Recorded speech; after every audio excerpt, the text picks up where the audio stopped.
everyone. Marianne here from Small Biz Advantage with this week's Business Leadership in 15 Minutes. Now, I do this every week on Tuesdays for a couple of reasons. One of them is these are topics that I cover with clients and when I speak, so I keep it current and trending. These are issues that come up with people. So it's a way for you to shift your perspective of your business and turn it into a competitive advantage. And the other reason is it's in bite-sized segments, right? 15 minutes, so that you can take one action item away and apply it. If you find this valuable, please share it with another business owner that you know. I believe that we can learn from each other. And I believe in paying it forward and helping someone else out, a fellow business owner. So let's get started with this week's topic, which is leadership, what not to do. And the reason I chose this topic is because there are so many people talking about all of the things that leaders need to do. There's a lot of information on that. And, at times as a leader, and sometimes we're an actual owner as well in a business, we have a lot on our plate and we feel like we're just adding more every day. And you can go into this kind of way of thinking where it's overload, where I believe that as owners and leaders, we should be actually taking more off our plate, that the key to success and performing at our best is actually less. So today I want to discuss what not to do when it comes to leadership. And I have to say that this week I really learned a lot from the networking and socializing with others. I had attended a chamber dinner and 2 get-togethers with friends. And it was interesting to me how we can apply things that we learn, especially on leadership, to our personal and professional life. It's just so important and so valuable for us to feel rewarded and fulfilled in both areas, right? Personally and professionally. So I consider all of us business owners and leaders smart people who experience some success, right? Living our core values, if you will. But how many of you would consider yourself, stubborn or maybe even opinionated? And I know this is a challenging question, but owners and leaders really do have this grit and drive, and they have a way of doing things and they have goals. So I myself have to admit that when it comes to my core values, I have strong opinions on those. And, there are times where I draw a line in the sand.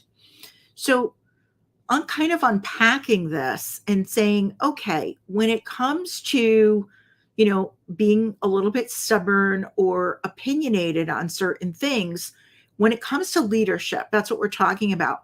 How can that be a negative? What's the harm that can cause, right? Personally or professionally. So it can really affect relationships. It can affect jobs, careers, and lives.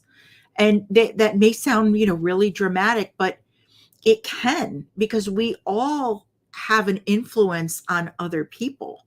That's what leadership is. So I want to ask you a couple of questions. If you think about this, situations that you've been in, if you ask yourself, have you ever personally, whether this is in your work or your personal life, but have you yourself ever felt the need to win, right? For example, you want to go to restaurant X and maybe your friend or your loved one, your partner wants to go to restaurant Y. And you kind of agree reluctantly to go to restaurant X, but now you're going to find fault with everything. And what happens is you don't really have a good evening. You don't have a good time. It ends up going badly. So that need to achieve, that need to win, we can carry that to a point where we're not really being present and living in the moment. And, what value did that really bring? So another way of looking at this is showing up or having to prove how smart you are or how right you are. So think of a situation where you had to do that in some way or fashion. You are, say, your kid or team member, coworker comes to you, with an idea, and you listen and you respond, but you respond with like, well, no, that won't work. Or, well, it sounds good, but I think we need to do this, or that. Or, yeah, it could be okay. However, I see that there may be a problem here or there. So maybe we should do it this way. And then we don't realize what's happening is that idea has changed. It's taken on a different form and it's no longer their idea. So you may have added a certain percentage of value to the idea, but the commitment for that idea, for follow through, for, you know, coming out and having a great result, it really dropped. It went low because you're not going to get that alignment because that idea is no longer theirs. It's now become your idea. And the thing that we have to be careful with that is, as a boss, as a leader, as an owner, however you see yourself, if there are people that have to report to you, a lot of times your suggestions are actually seen as more than a suggestion. They're seen as it's an order, it's the way we need to do it, it's a command, whatever word that you want to use. So it's coming from you. So we have to be really mindful of that. The last one that I wanted to talk about was, have you ever passed too much judgment? So you got into maybe a heated argument with someone and it affected the relationship, and it may even still be affecting that relationship. And maybe this person is a challenger type, who knows? But the point is you have to debate it. You have to judge where they're coming from. And in this situation, in many cases, it's really better to help somebody than it is to judge. If we could get rid of the judgment and start with a clean slate, and you were talking to someone about something, agree that you disagree, respect where they're coming from. They have their thoughts and opinions just like you have yours, but come from a point or a position that you want to help them, you want to serve them, and get rid of the judgment. It's amazing how much influence a stranger can have over us when they make a suggestion like, wow, that really seems like a good idea. And someone else that we know could have made a similar or same suggestion a year or two earlier, but we were very, very resistant to that suggestion or that advice. And it's just great to be able to say thank you.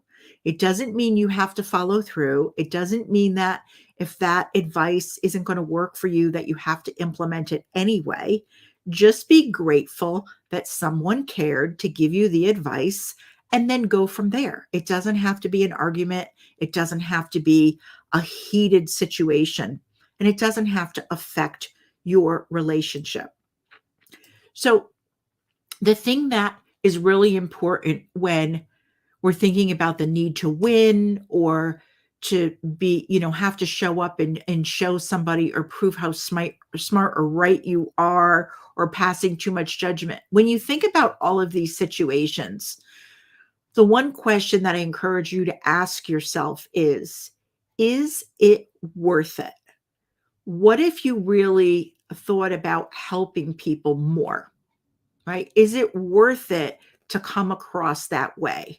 I mean, what if you didn't have to show or prove how smart you were? What if you didn't feel the need to judge, right? And you could judge less and really help.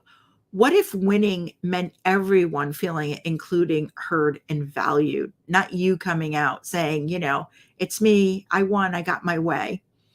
So there's a lot of leadership out there in training of what leaders and owners need to do.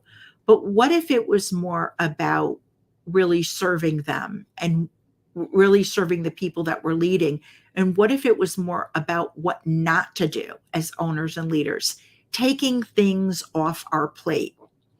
So I want to go back to these events. I had a great time at these events last week, really being aware of these techniques. And smart people, didn't become smart without putting in the work and gaining the experience from life's lessons. There's a lot of takeaways.